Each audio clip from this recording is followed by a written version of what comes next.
Hello, everyone. The Trump administration Hmm. is deeply unsympathetic to those who claim asylum, unless they're white South Africans. Why is an exception made for them? And why not all South Africans? Only 7% of South Africans are white. What about the black South Africans? And it is true that South Africa has a fairly high murder rate, but it's actually lower amongst whites than it is amongst black people. And when black people were murdering whites in South Africa, it appeared to be mostly economically motivated. It's an armed robbery gone wrong, or maybe not even attempting to simply rob a person, easier to rob a corpse. Of course, that's terrible. And they're murders of all races, by all races. They're whites who murder black people as well. But astonishingly, of all the ethnic groups in the world, this is the only one the Trump administration has gone out of its way to welcome and is lending its ear to AfriForum, this group, this white South African lobbying group, and so on. Well, I mean, I don't want anyone to suffer genocide. I don't want anyone to suffer violence, and so on. And now I was in South Africa a couple of months ago. I met many white South Africans. None of them breathed a word about there being genocide and so on. I remember we made a video about this a few years ago. Some white Springboks are writing saying, "Oh, you come here. You're not brave enough to come here." Well, I mean, obviously, I have been there, and no, I didn't go to the most dangerous places. Why would I do that? I remember my black taxi driver saying there in Cape Town, there's a place called Philippi, and I'm too afraid to go there. That's controlled by the gangs and stuff like that. So President Cyril Ramaphosa, he visited the United States recently, had his photo call with President Trump in the White House, and then Trump was berating him. But Cyril Ramaphosa, despite his country being insulted, he kept his cool. He maintained his decorum, which was a stark contrast to the way Trump was behaving, despite assailing South Africa and making all these insulting comments about it. Anyway, 59 white Saffers moving to live in the United States. Are you sure they're not economic migrants? They're seeking a better standard of living, higher salaries, and stuff like that. So they're giving them refugee status, saying that they face racial discrimination. I mean, now there is some racist discrimination against whites in South Africa. Not much. I was rather there was none. It's 10 times better than the situation black South Africans suffered under apartheid. So there should be no racialism in any direction. And of course, obviously, particularly unfair on white children who were born well after apartheid wouldn't even know what apartheid was. So they shouldn't be penalized for this. And none of this discrimination against whites makes it acceptable what happened to black South Africans under apartheid. Absolutely not. Very glad that apartheid is dead and buried and quicklime poured on top and never ever going to come back in any guise. Well, what else about this? So, and remember, whites, although the 7% of the population have way more than 7% of the wealth, all the degrees and things like that, so can't feel too hard done by. Quite often, they're citizens of other countries, like the United Kingdom, Irish Republic, and are able to move abroad. Goodness, so there they are going. Elon Musk obviously has Trump's ear. Elon Musk, South African, but I think he's Canadian on his mother's side, and then moved to the United States in his 20s. Is an American citizen now. So the South African government says it's going to be able to confiscate land without compensation. They already had some sort of restitution act in the 1990s when they did kind of that kind of thing. Now, President Cyril Ramaphosa, he signed that act into law in January this year, partly because he's got the economic freedom fighters breathing down his neck. An outspoken racist and genocidaire called Julius Malema, who's a low down, far left scumbag. And if he actually cared about the poor, he'd give them some of his wealth.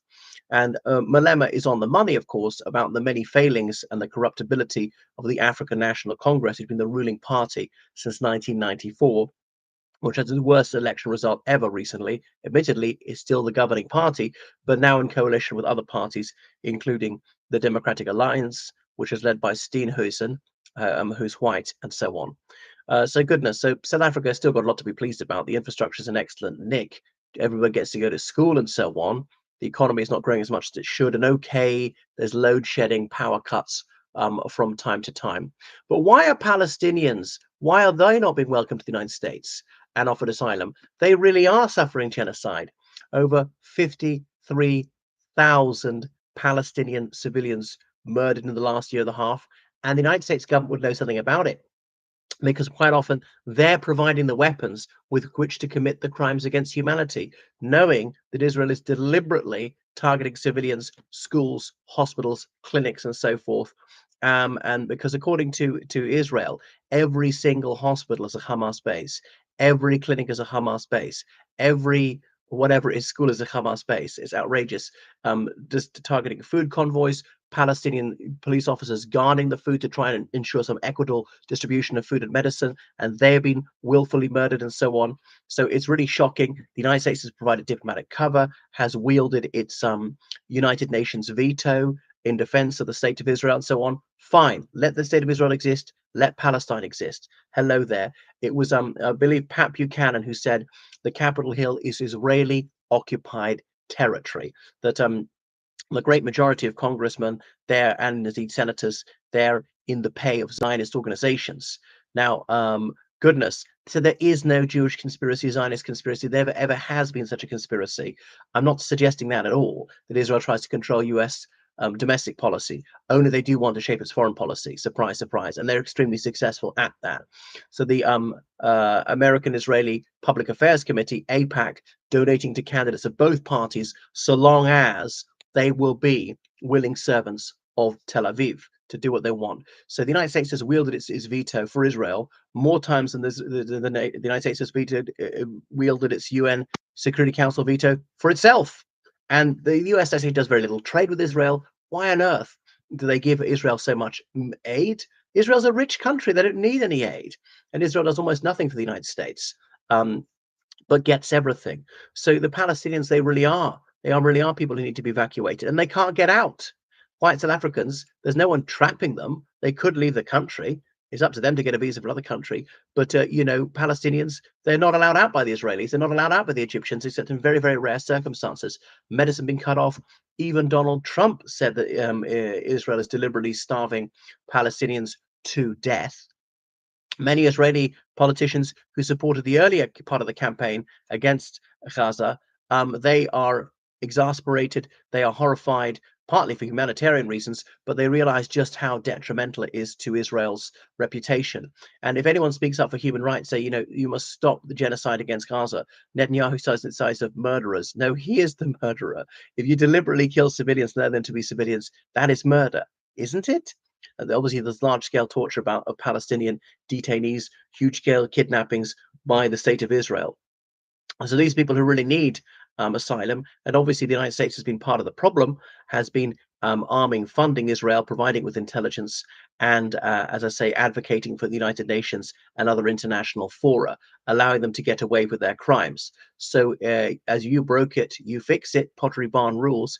Therefore, it behoves the United States to sort it out. I think the United Kingdom should take some of the refugees as well, partly because of the Balfour Declaration.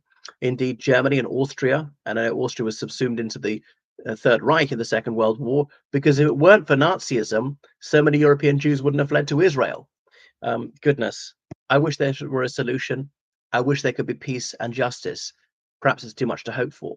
Right, there is no genocide in South Africa, but there is in Gaza. Thank you for watching my channel. Make sure you subscribe to me on Patreon. Donate to PayPal, georgecallan79@gmail.com. Goodbye.